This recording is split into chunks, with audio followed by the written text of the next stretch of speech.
कवन दिशा सा एलई नगवा कवन दिशा सा नगिनिया है। कवन दिशा सा एलई नगवा कवन दिशा सा नगिनिया है। कहाँ मिललै नगवा नगिनिया खेला लागल झुमिरिया है।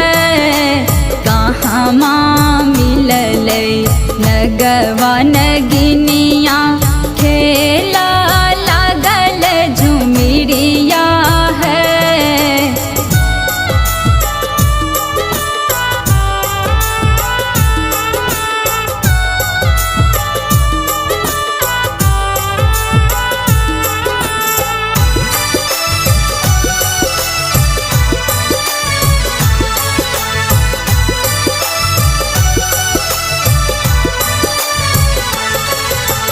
पूरब दिशा सा एलई नगवा पश्चिम दिशा सा नगिनिया है।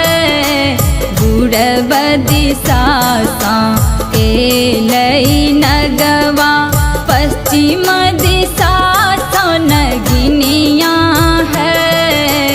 गहबर में मिललै नगवा नगिनिया खेला लागल झुमिरिया है। गहबर में मिललै नगवा नगिनिया खेला लागल झुमिरिया है। कवन दिशा सा एलई नगवा कवन दिशा सा नगिनिया है।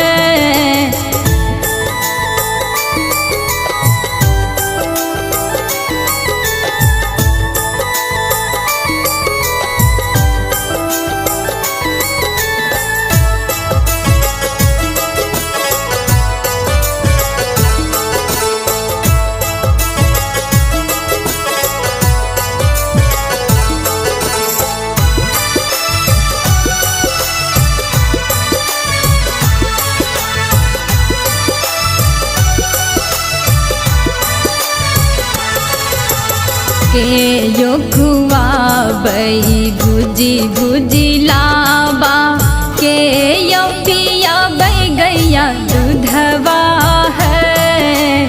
के यो खुआबै भुजी भुजी लाबा के यो पियाबै गैया दूधवा है।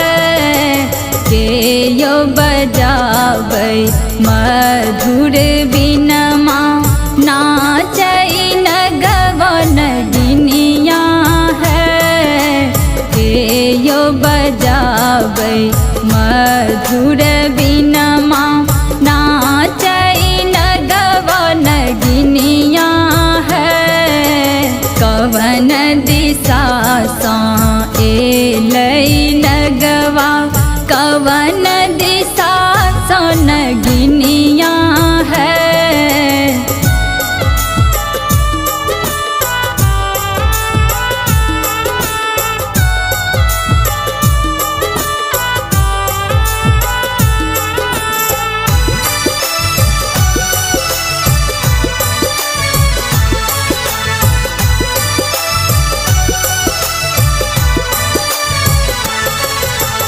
अम्मा खुआबै भुजी भुजी लाबा पापा पियाबै गैया दूधवा है। अम्मा खुआबै भुजी भुजी लाबा पापा पियाबै गैया दूधवा है। सपेरा बजाबै मधुर बिनमा नाचै नगवा नगिनिया है। सपेरा बजाबै मधुर बिनमा नाचै नगवा नगिनिया है।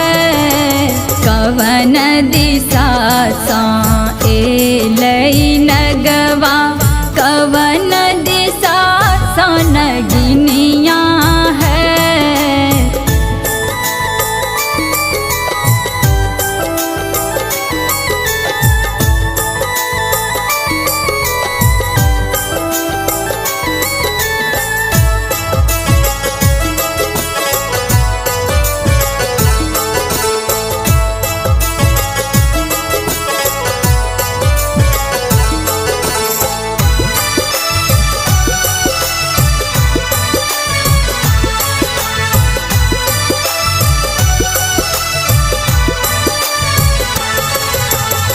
चलू सखी पूजब नगवा नगिनिया मांगब गोदी के ललनमा है। चलू सखी पूजब नगवा नगिनिया मांगब गोदी के ललनमा है।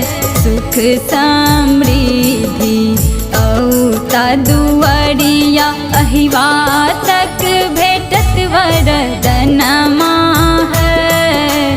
सुख समृद्धि औता दुआरिया अहिवा तक भेटत वरदनमा है।